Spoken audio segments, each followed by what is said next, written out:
Welcome to NTD News Today. I'm Kevin Hogan. Let's take a look at our top stories. 3 European leaders taking a chance, visiting Ukraine's capital to show their support as the 4th round of peace talks continue. A U.S. company has stopped offering its services to a Chinese drone company. It's over the drone maker being named in sanctions the U.S. has issued. But beyond this, is the drone company favoring Russia over Ukraine? President Biden sees his Supreme Court pick progress, but his pick for top regulator at the Federal Reserve seems to be losing support.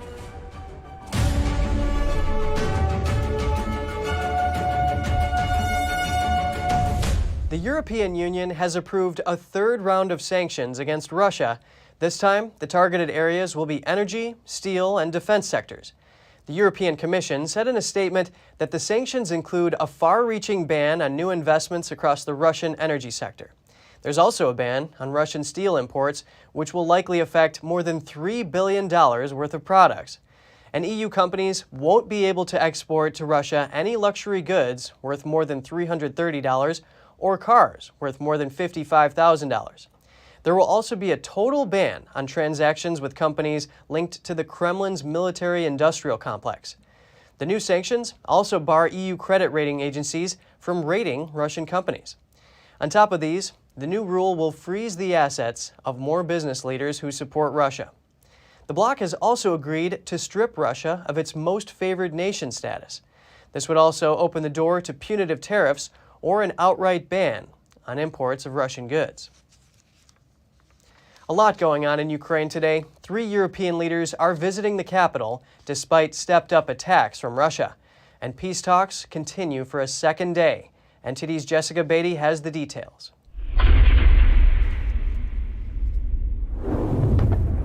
Russia's stepping up its attack on Ukraine's capital, with a series of strikes hitting a residential neighborhood Tuesday morning.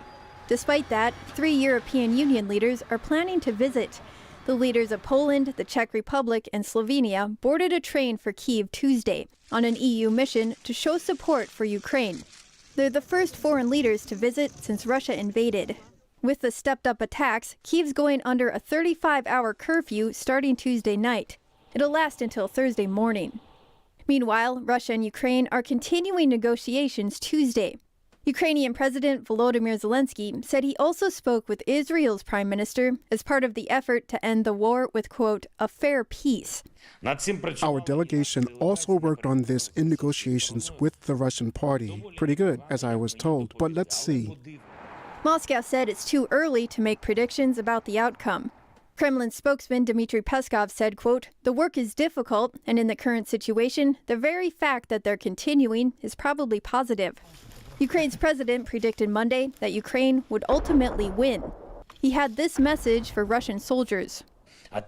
On behalf of the Ukrainian people, I give you a chance to survive. If you surrender to our forces, we will treat you the way people are supposed to be treated, as people, decently.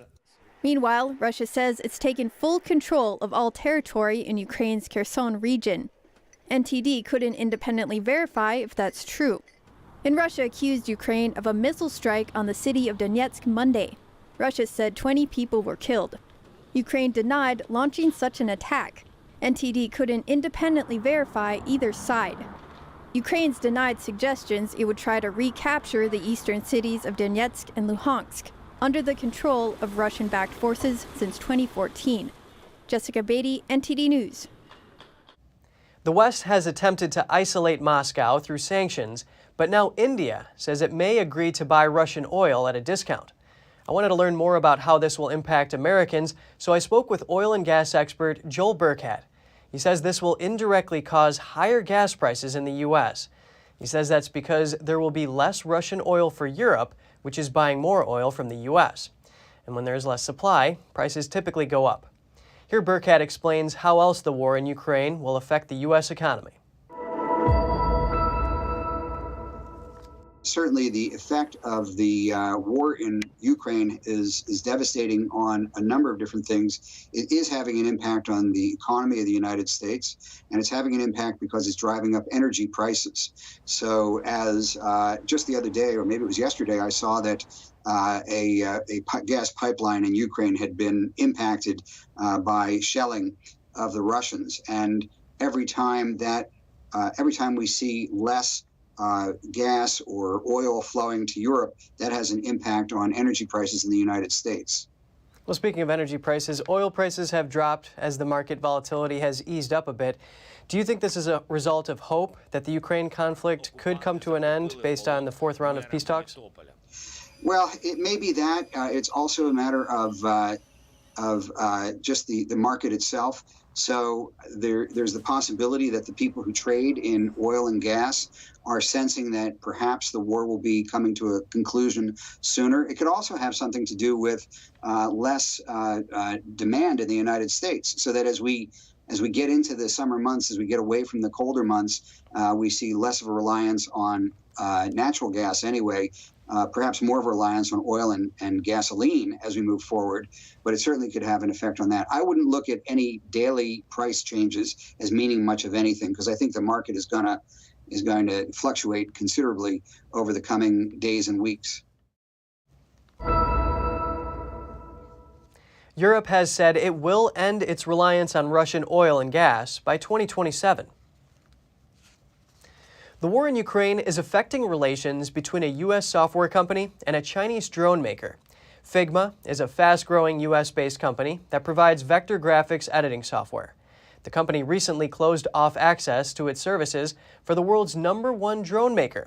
That is Chinese company DJI. Here's what the provider wrote to the DJI.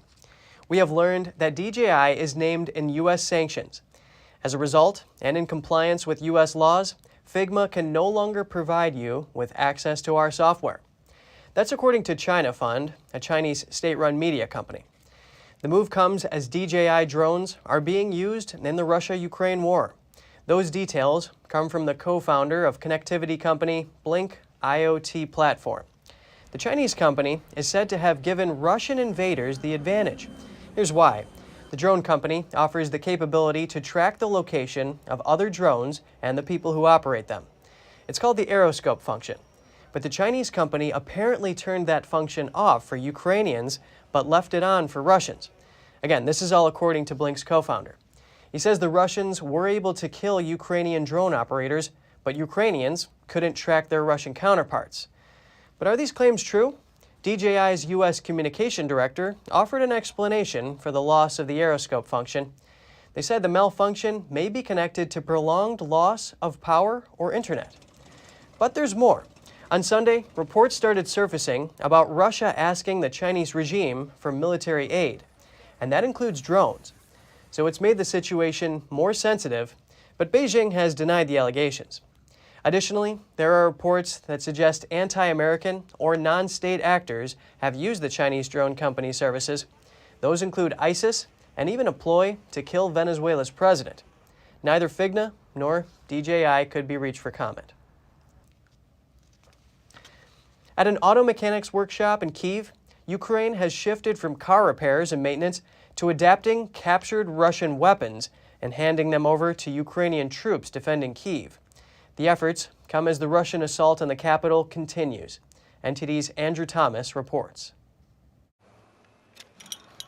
Alexander Fedchenko had been brainstorming with his staff at his Kyiv repair shop after Russia launched its invasion of Ukraine last month. They wondered how they could help outgun the local forces. In the evening of February 24th, I had a meeting with my staff, and we brainstormed on how we could help the army, what we could do for them. It turned out that there were people working in our shop who knew how weapons work. For instance, Alexander, who works with us, said that there are drafts on how to remake automatic weapons removed from APC into handheld weapons. Ukrainian forces have stripped large quantities of Russian heavy machine guns and other weapons from the scores of armored vehicles they have destroyed. That's just in the 3 weeks since the start of the Russian invasion. An enemy's APC was taken out. There was a lot of ammunition inside, including this machine gun. An idea struck me that it could be used in the fortified areas. I wanted to use this weapon and defend our territories with it. But removing their mountings and adapting them for foot soldiers requires the expertise of specialist mechanics. We made a prototype model and it worked. Now we are ready to manufacture and really take as many weapons as possible. We told boys at the front line about it. They removed weapons from enemy armed personnel carriers and then we'll bring them back here. We will remake these weapons so that the barrels will be directed to the enemy side, but not ours. And the weapons are effective against Russian military vehicles. Weapons are extremely needed in any fortified areas or checkpoint. Using this weapon, I can easily shoot light armored vehicles like mechanized infantry fighting vehicles, APCs, trick Russian military vehicles. Ukrainian forces have been forced to adapt quickly and have managed to slow the advance of Russian troops on the capital, Kyiv, despite being outgunned and outnumbered. Andrew Thomas, NTD News. The U.S. said on Saturday it will send up to $200 million in weapons to Ukraine so the country can defend itself against the Russian attack. That includes anti-tank and anti-aircraft weapons. For more perspective, we hear from a former Air Force veteran and Republican candidate for Congress from New Jersey. I think this is a situation where Biden has the opportunity to really show his diplomatic ability and bring all parties to the table and come up with a solution that actually makes sense. I mean, to be fair, in the early 90s, the United States had an agreement where they weren't going to move eastward towards Russia and keep NATO out. I mean, keep Ukraine out of NATO. But now it seems that since there's a push for that all over again, I believe that's one of the reasons why Russia is getting involved. Now, that's not to say that Russia's correct in anything that they're doing, because the only people that are suffering from this are the civilians on both sides, on the Russian side and the Ukrainian side. Resorting to weapons and resorting to war, especially at a time when our country is facing one of the biggest energy crises I've ever seen, is not an advisable step. What more do you think the U.S. should do to help the Ukrainian people? I think continue doing what they're doing now. Continue to send them foreign aid, continue to send them resources. But the fact that I've even seen in New York that they're trying to send legal guns over to Ukraine so that they can defend themselves, I find it hypocritical how they're protecting their Second Amendment rights in Ukraine, but they're not protecting them here in the United States. Now, to be fair, we're not under the same threat as Ukraine, but this is a perfect the testament as to why the Second Amendment exists in the first place. The second your country needs to be defended or your government starts going in a different direction, the people have the right to defend themselves and protect themselves. The Biden administration has sent $1.2 billion in weapons to Ukraine in the past year, according to officials. The White House says the West is united and resolved, and that it will support Ukraine and hold Russia accountable. Despite the intensity of the Russian invasion, the trains have continued to run in much of the country, carrying supplies and refugees, and increasing the odds for Ukraine's survival. Meet the people who help run that most vital system for the country's continued independence. First light in Ternopil, Ukraine is the rising sun. The city's lights have been kept off since the war began. More than 2 weeks that have exhausted, overwhelmed, and completely upended normal life. But through it all, Ukraine's rail network has kept running. Every morning, the railway's executives, led by 37-year-old Alexander Kamoishin, gather for a morning call. No cell phones, no Zoom, just a Soviet-era closed-circuit phone system that connects every station. They won't stay here long. They can't. They believe they're a prime Russian target. The strategy is to move fast so that they don't catch you. How long can you stay in one place? Hours. Instead, their work managing 231,000 employees continues on a single-car train headed west, for now. Often their work is aboard ordinary passenger trains to blend in with the masses. Since the war began, they've been in near constant motion, crisscrossing the country to keep the Russians guessing. The decision to leave their headquarters in Kyiv was made in the early morning hours of February 24th. Kamoishin snapped one last picture with his 2 young kids, one still asleep. The country's rail network, one of the largest in the world, has been a lifeline in war, moving desperately needed supplies in and desperate people out of danger, more than 2 million since the invasion began. Schedules are drawn up the night before and changed in response to panic scenes like this one in Kharkiv or in Lviv in the early days of war. Surprising because every day the network is hit by Russian bombs. Small damage breaks the link between cities temporarily, a downed bridge indefinitely. Near Kharkiv, an undetonated bomb fell right next to the tracks. We are reacting and repairing a railway even under artillery shelling every day. Unfortunately, some of my colleagues have been killed and injured during shelling. 33 killed, 24 injured, and counting. The Russians have taken control of rail links in cities like besieged Mariupol, Sumy, Kherson, and Chernihiv. But for now, all of the major hubs are still connected by Ukrainian rail. Russia's assault in Ukraine has triggered a major boost in demand for potassium iodide pills. Officials say that's because some people are concerned about potential radioactive fallout. It could come from intentional attacks or accidents involving nuclear weapons. The CDC says if there is such an event, large amounts of radioactive iodine would get released into the atmosphere, which could contaminate air, water, plants, and animals.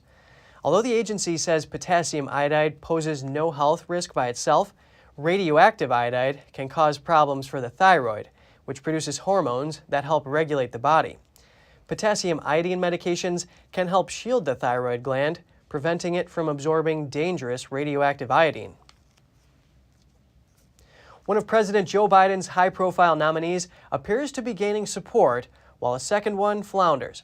His historic Supreme Court pick is set to meet with more senators today.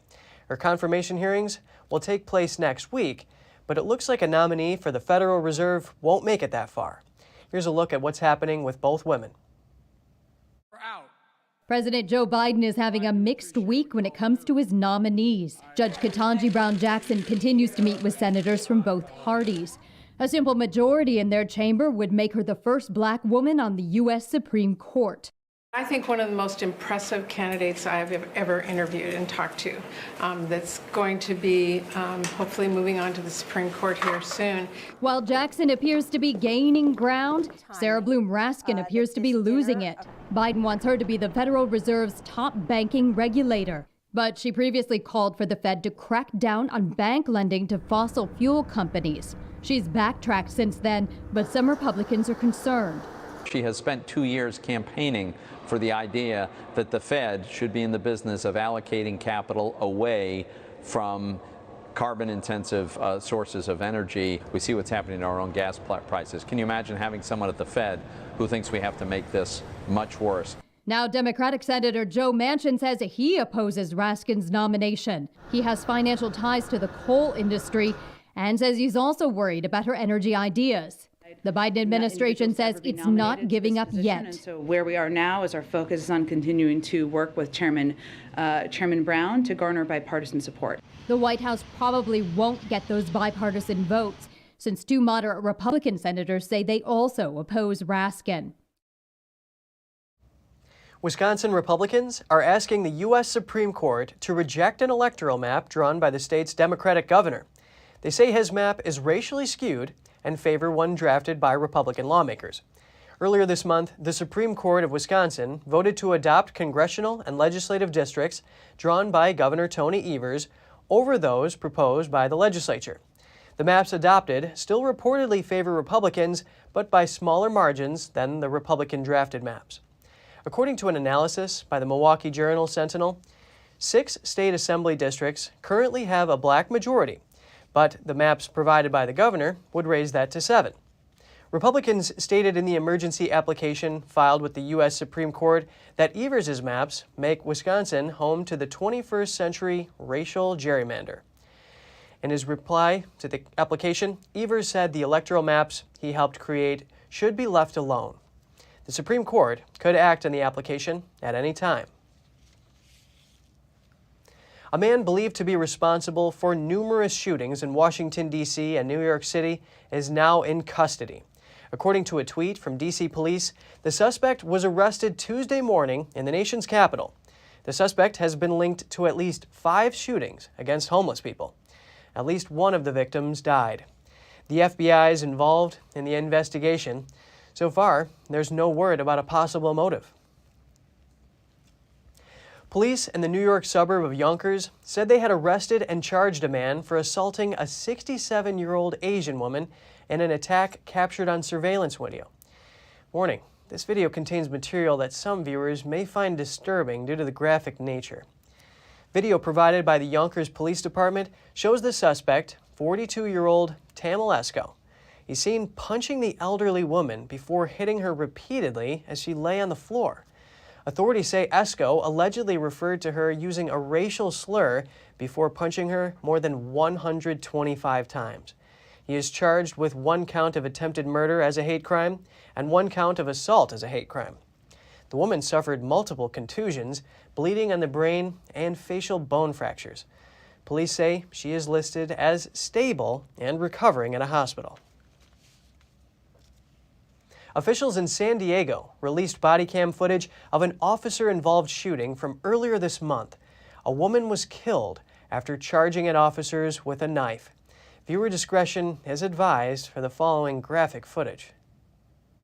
Authorities in San Diego released body cam footage on March 11th from multiple officers of a shooting in Little Italy. A woman stabbed one officer in the chest and police then fired upon her during a March 3rd altercation. The law enforcement personnel were in the process of evicting 47-year-old Yan Lee from her condominium. The altercation began as a sheriff's deputy attempted to serve Lee her eviction paperwork. What is it? Are you Yan Lee? Yes. Okay, here's a notice to evict. She opened the door holding what appeared to be a meat cleaver. The deputy ordered her to drop the knife, but Lee began screaming at him, accusing him of impersonating law enforcement. Put your knife down. Put the knife down. Put the knife down right now. Put the knife down right now. How do I know intruder? The two began shouting at each other, then Lee threw the documents into the hallway and slammed the door. Now. I am not a fake police officer. Drop the knife. Drop the. While waiting, officers encountered a maintenance worker who said Lee threatened him with a knife the previous day. Deputies attempted to communicate for about 45 minutes, but Lee would not comply. The team entered her residence and found Lee peering out from a backroom door. More arguing followed until one officer fired beanbags at her. Lee then charged the officers, leading to the shooting.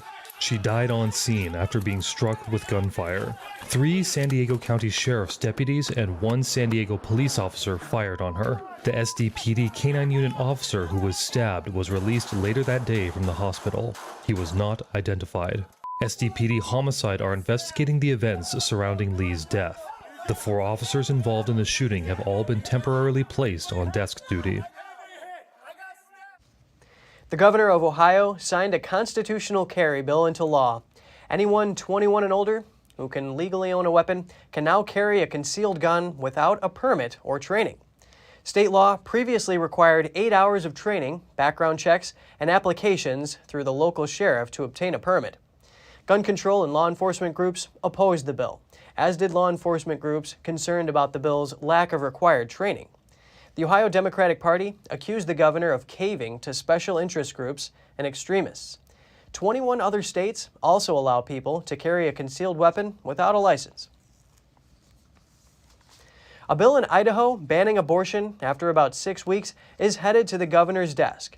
The bill's unique enforcement mechanism is modeled off of Texas's abortion ban law. The Idaho House of Representatives passed the bill on Monday.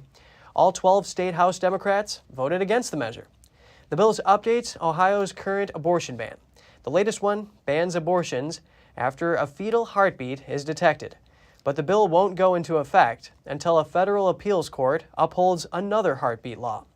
The latest bill would add to a 2021 law by allowing certain family members to sue the abortion provider.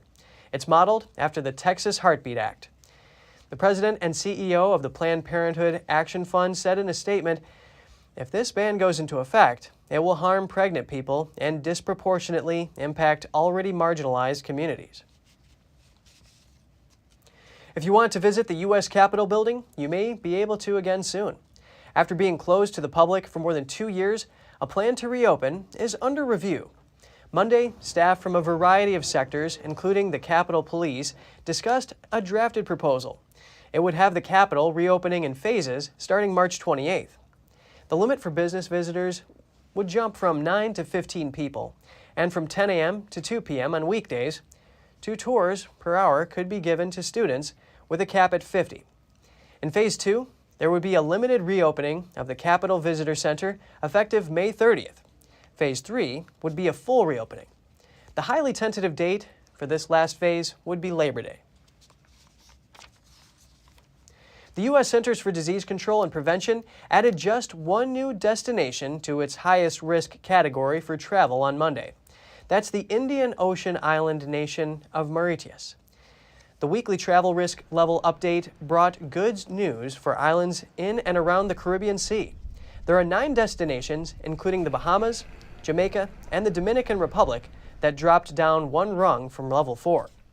The CDC places a destination at level 4 COVID-19 very high risk when more than 500 cases per 100,000 residents are registered in the past 28 days. Mauritius is located off the eastern coast of Africa. It recently logged a 180% increase in weekly cases. That's according to World Health Organization figures. The country is located about 700 miles east of Madagascar and had previously been on level 3. Costco is getting ready to drop its senior hours. This special operating schedule began just over 2 years ago in response to the COVID-19 pandemic. Members over 60 years old, first responders, and healthcare workers were given the chance to shop without the general public. Costco officials say the schedule returns to normal on April 18th. Many national grocery stores had similar special hours for those considered especially vulnerable to the virus. Wisconsin authorities will kill close to 3 million commercially raised chickens to prevent the spread of a bird flu.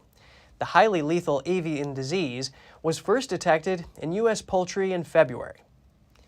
Birds on a farm in Wisconsin tested positive for the flu. The flock has some 2.75 million egg-laying chickens. This action will bring the total number of chickens and turkeys killed because of the bird flu to 6.7 million. It's the biggest outbreak in the U.S. since 2015.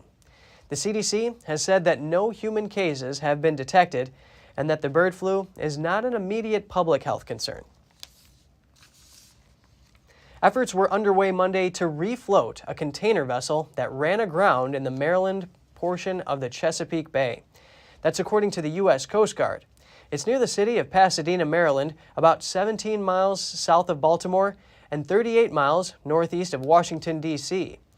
The Coast Guard says there were no reports of injuries, pollution, or damage to the 1,000-foot ship, which grounded Sunday evening. The ship also isn't obstructing traffic in a nearby navigational channel, but nearby ships are reducing their speed and taking other precautions. The Baltimore Sun reports that the ship had left the port of Baltimore on Sunday and was headed for Norfolk, Virginia. The vessel is called the Ever Forward and is part of a fleet of cargo ships owned by Taiwan-based Evergreen Marine Corporation. The newspaper reported that Evergreen Marine also owns the Ever Given, which became stuck in the Suez Canal in 2021 and caused problems for global shipping. Mexican and U.S. officials discussed the need to address the unprecedented flow of migrants. They're seeking solutions to handle the crisis and solve other cross-border issues. Mexico agreed with the U.S. delegation to work on border infrastructure. Mexico's foreign ministry called one border crossing project a strategic priority. The country says they detained more than 2,100 migrants during the weekend. The migrants were heading for the U.S. from places like Mexico, Cuba, Honduras, Guatemala, and El Salvador. Earlier, the Mexican president said on Twitter that his government discussed labor and migration issues with the U.S. Officials said they are also seeing some Russians and Ukrainians passing from Mexico into the United States. Officials are trying to support them by handing out information in Russian and Ukrainian. The head of Homeland Security is in Mexico for meetings before he heads to Costa Rica. Coming up, California's Bay Area celebrates Pi Day, both the mathematical pie and the one you eat. A local baker helps people make the most of it.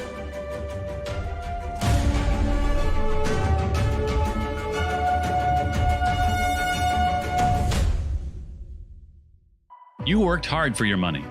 you invest in stability for your retirement and your family's future, to build and leave them with something greater.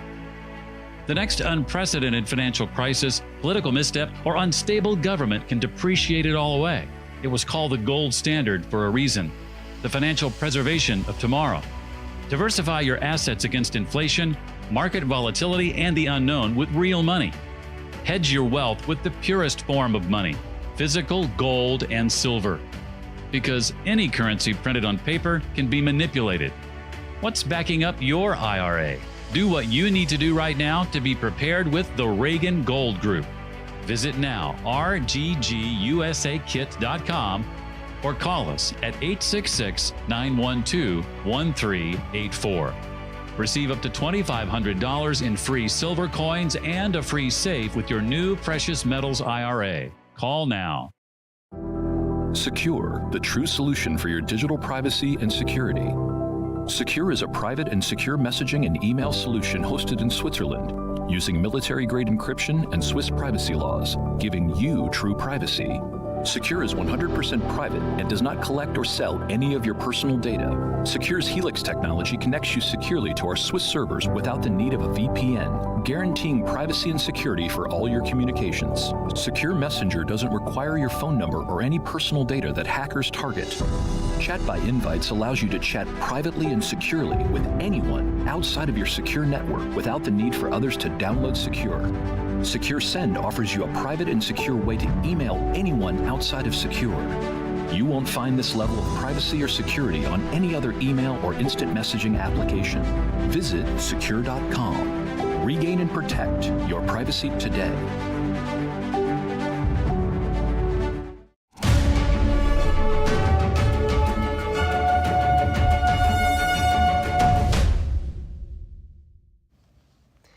They say the eyes are the window to the soul, and apparently the key to your iPhone. Now you can unlock your iPhone and keep your mask on. It's part of the latest update Apple rolled out.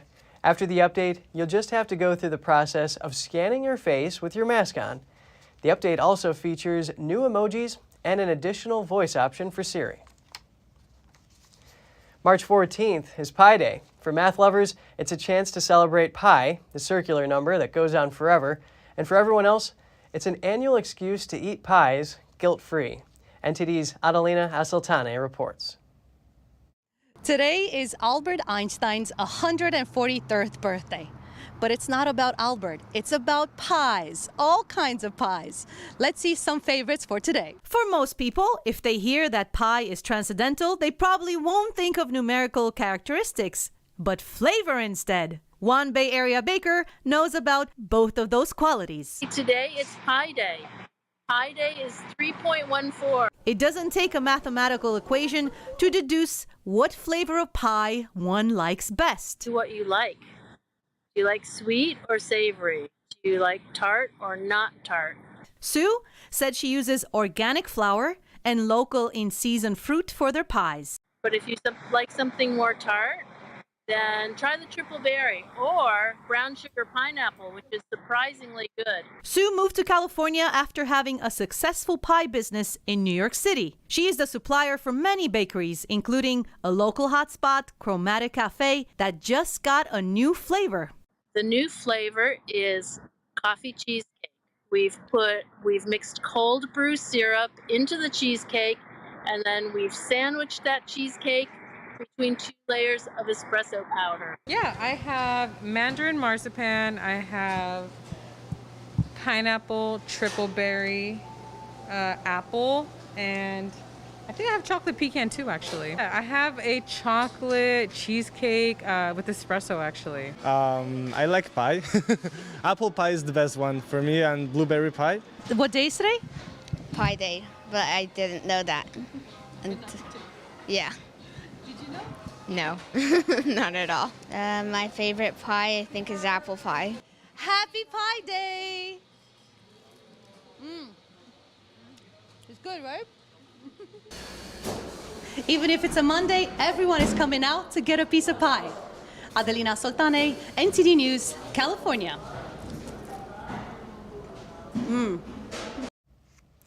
St. Patrick's Day is coming up, and Philadelphia celebrated early with a festive parade over the weekend. NTD's Chenny Wu has more. The St. Patrick's Day parade returned to Philadelphia on Sunday after a 2-year hiatus, marking its 250th anniversary. The annual parade had been canceled in 2020 and 2021 due to the pandemic. Parade Grand Marshal Michael Bradley told us the theme of this year's parade is faith, family, friendship, and heritage. My family came from Ireland, so we're thrilled that they're here. They're on the trolley right here, so everyone is Irish on St. Patrick's Day. According to parade organizers, the first documented St. Patrick's Day celebration parade in Philadelphia was held in 1771, 5 years before the Declaration of Independence was signed. NTD asked parade goers what St. Patrick's Day means to them. Here's what they said. Number one, is very holy, and he's the patron saint of Ireland, and here it's celebrated so big. We're actually really shocked at how big it's celebrated. It is celebrated probably more here than it is in Ireland. It means so much to so many people, especially over here, people's Irish heritage.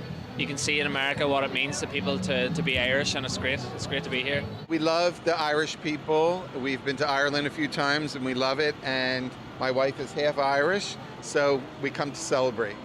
And just to have fun.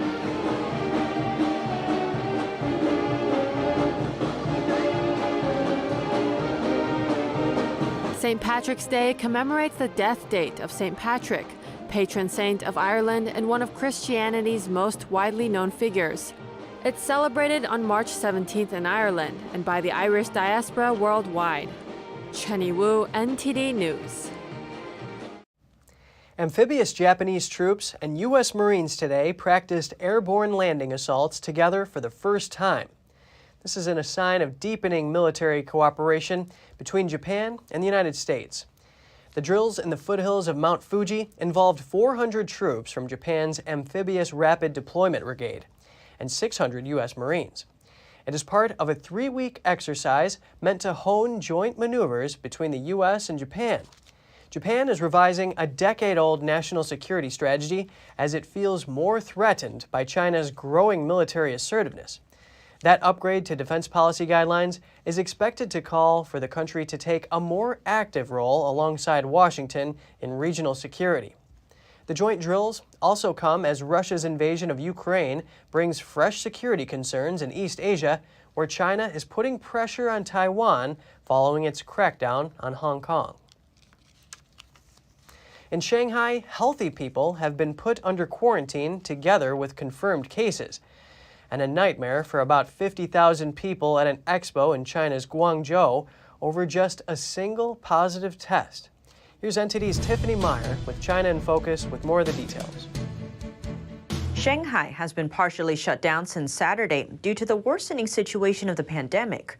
Schools are closed. Some neighborhoods are under lockdown, with residents told to stay home. All citizens are told not to leave Shanghai unless absolutely necessary. And those who need to leave or return to the city must hold a negative virus test report from within 48 hours. In some companies, when one employee tests positive, all other staff members are asked to quarantine, as they are considered close contacts and could potentially carry the virus too. A video clip from Shanghai has been circulating online recently. It shows employees protesting the draconian measures. They said they were forced to quarantine with people who have tested positive. Among them were children and pregnant women.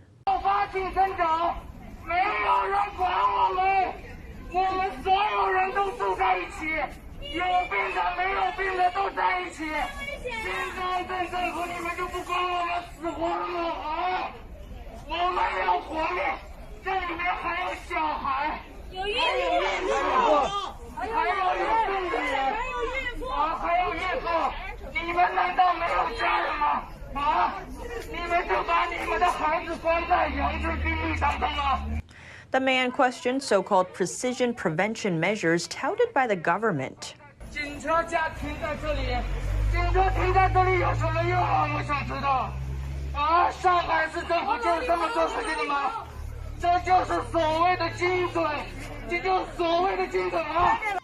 At the end of the video, the employees shout that they want to be let out. A beauty expo in China turned into a nightmare due to one allegedly positive CCP virus case. That's according to videos posted on social media. About 50,000 people were reportedly stuck at the expo venue on Friday, which is located in the southern city of Guangzhou. The entire event was immediately put under lockdown after a positive case was unexpectedly identified. The organizers put up an emergency notice saying no exit, no entry, and told people to take precautions and social distance. But based on video clips from the event, it appears it was nearly impossible to do so because of the packed crowds. Videos show people started screaming and running toward the exits when they realized what was going on. The crowd was heard chanting, "Release us, release us." The next day, Guangzhou authorities announced that about 50,000 at the expo had been tested for the virus, and that all of those results came back negative. Apple's biggest parts supplier, Foxconn, is one of many businesses suspending operations in the Chinese city of Shenzhen. Authorities have begun enforcing strict lockdown measures as the country records more virus cases so far this year than in all of 2021. NTD's Don Ma has the story. Authorities announced Sunday that all non-essential businesses in the city will suspend operations or implement work-from-home measures, starting today through Sunday. So China is 19 to 20% of all manufacturing in the world takes place there. And of that 19 to 20% of global manufacturing output, about 10% of that is coming out of the Shenzhen region itself. In Shenzhen, officials ordered the city's more than 17 million people to stay at home.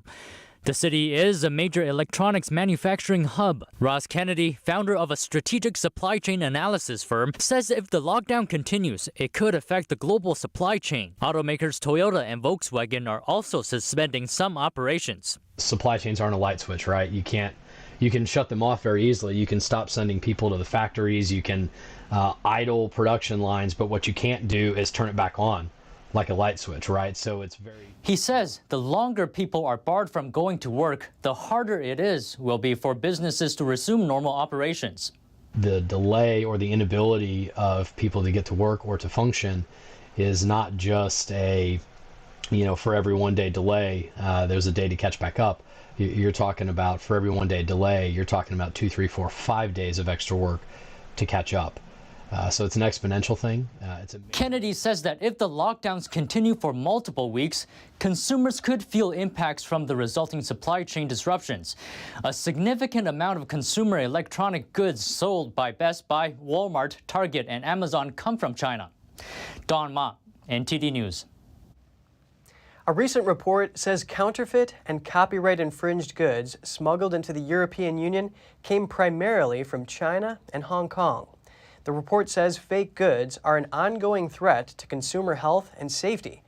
Counterfeit and pirated goods worth $130 billion were imported into the European Union in 2019. It comprises nearly 6% of all EU imports that year. The report called this data particularly concerning amid economic efforts to recover from the CCP virus pandemic. It says the pandemic actually increased the spread of fake goods and that criminal networks have adapted their business to suit the situation. China and Russia were both active in smuggling fake cigarettes into the EU. Belgian consumer customs officials confiscated a record 126 million counterfeit cigarettes in January 2020. Another top category for fake goods are vehicles and spare car parts from China and Hong Kong. Just ahead, Russia's small businesses are struggling following the country's ban on Instagram and Facebook. Up to 80 million users will take the blow. An Australian biotech company plans a massive airdrop of seed pods. It's part of an effort to plant 100 million trees in the next 2 years. All that and more here on NTD News.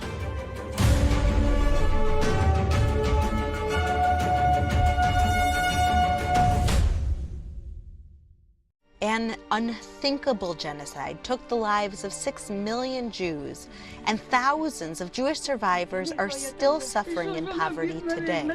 God calls on people who believe in Him to act on His word. Comfort ye, comfort my people. Especially during this holiday season of Passover. When I come here and I sit with Lily, I realize what she needs right now is food. These elderly Jews are weak and they're sick. They're living on $2 a day. This now is how God's children are living.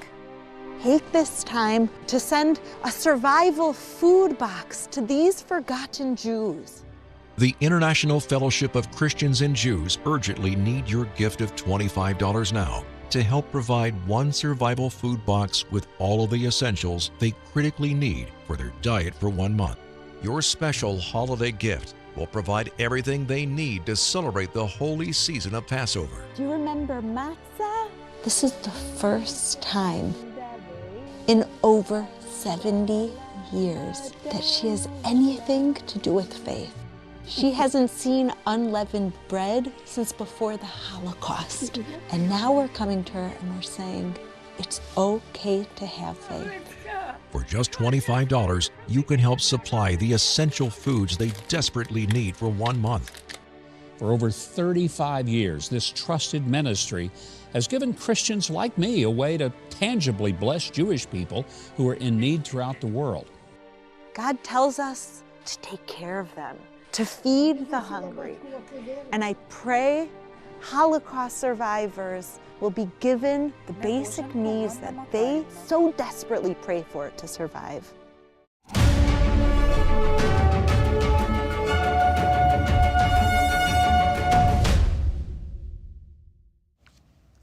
An employee of Russian state television made an anti-war protest during a live news broadcast.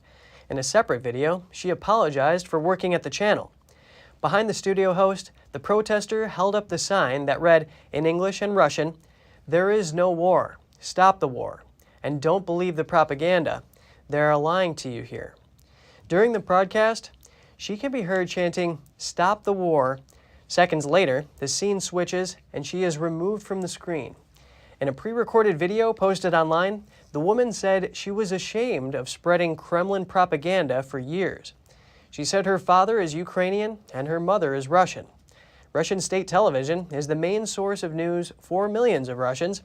OVD Info, the country's independent protest monitoring group, claims the woman is an example of the channel. Human rights groups say she has been arrested and taken to a Moscow police station. Under a Russian law that prohibits defamation of the armed forces, the protester could face charges up to 15 years in prison. Small businesses in Russia are struggling under pressure. This comes after Moscow announced a ban on Instagram and Facebook, blocking access for up to 80 million users.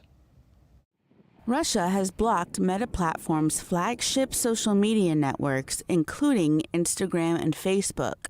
Small businesses that rely on the two platforms now face challenges attracting customers. Stas Ferbers is a digital agency owner. He says the new restriction means a greater workload is coming. We now have to take a lot of action to maintain the same level of our work and the moral condition of our clients and team, which is really important. Up to 80 million users are likely to take a hit. Okay, they blocked Facebook. We didn't have commercial activities in it in our projects. Now they blocked Instagram, but it's 11 hours since blocking, and we see on our commercial accounts the same level of user activity, maybe a little lower. The Anakin Nikita store has been losing Russian viewers on Instagram. We waited for a downturn, and it came. But in our case, it's not something radical right now. However, yes, we lost our European and U.S. markets, but I hope that it's temporary and we'll find a solution. Reuters reported that Moscow's Meta ban came after the tech giant allowed Ukrainian users to post content opposing Russia's attack, including calls for violence against heads of state. On Monday, a Norwegian cruise ship was stranded as it left the Tainto Bay port in the Dominican Republic. Dominican Navy Vice Admiral Ramon Hernandez said that the crew and passengers on the Norwegian escape are safe. He said, quote, "This unfortunate event was caused by great winds during this afternoon, close to 30-knot winds. Dominican authorities are using the tugboats and are hoping the rising tides on Tuesday will help them move the ship. Local media reported there are over 1,600 crew members and 3,200 passengers on board. The ship belongs to Norwegian Cruise Line. An Australian biotech company is planning a massive airdrop of seed pods. It's part of a mission to plant 100 million trees in the next 2 years in an effort to address climate issues.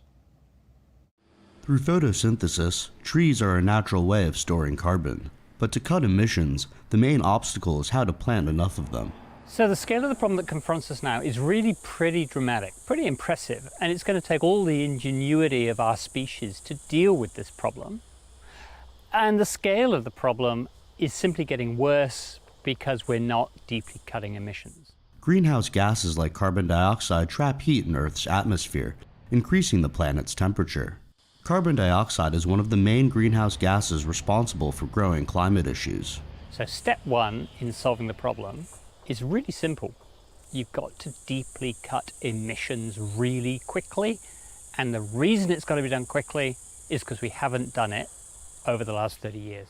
The world produces more than 30 billion tons of CO2 each year, mostly through the burning of fossil fuels, and deforestation has reduced our natural ability to trap carbon. Growing one tree takes carbon out of the atmosphere, but it doesn't have an impact really on climate.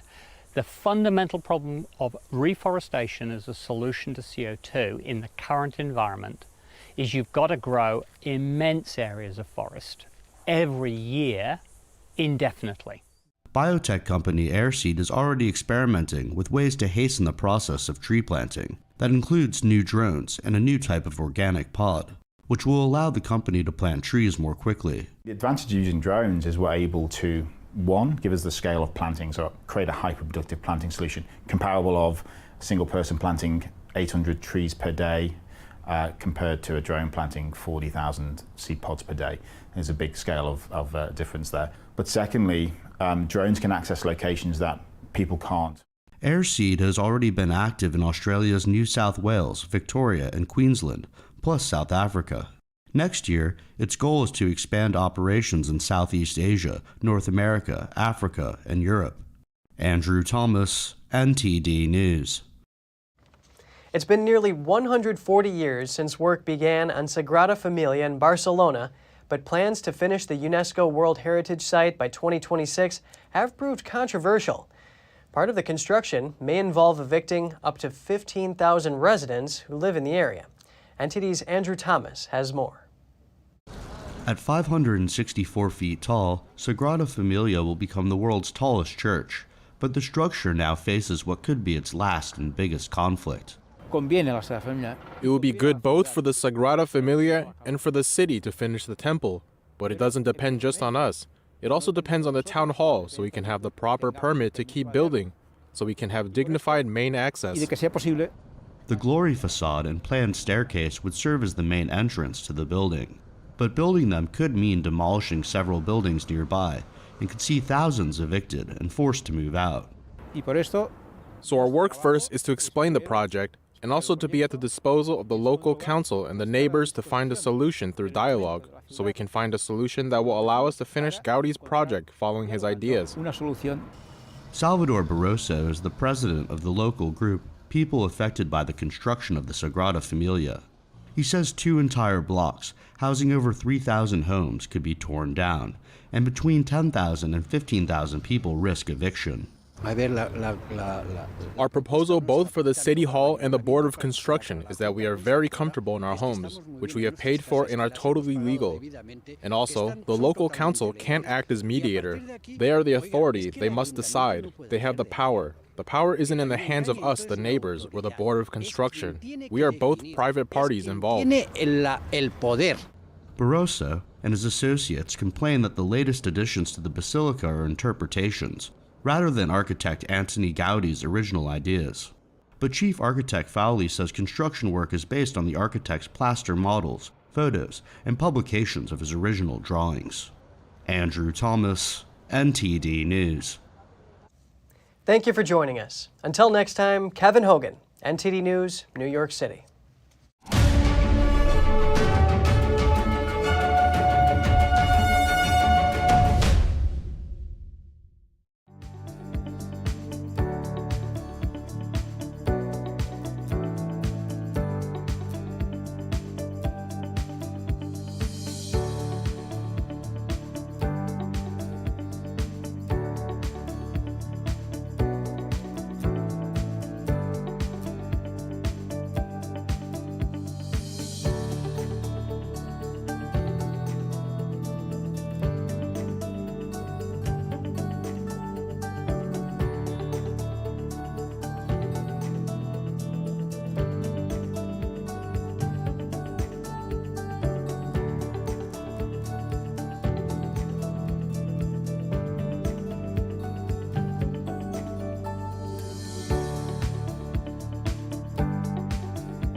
Thanks for watching us on YouTube. Did you know YouTube only keeps selective videos on its platform?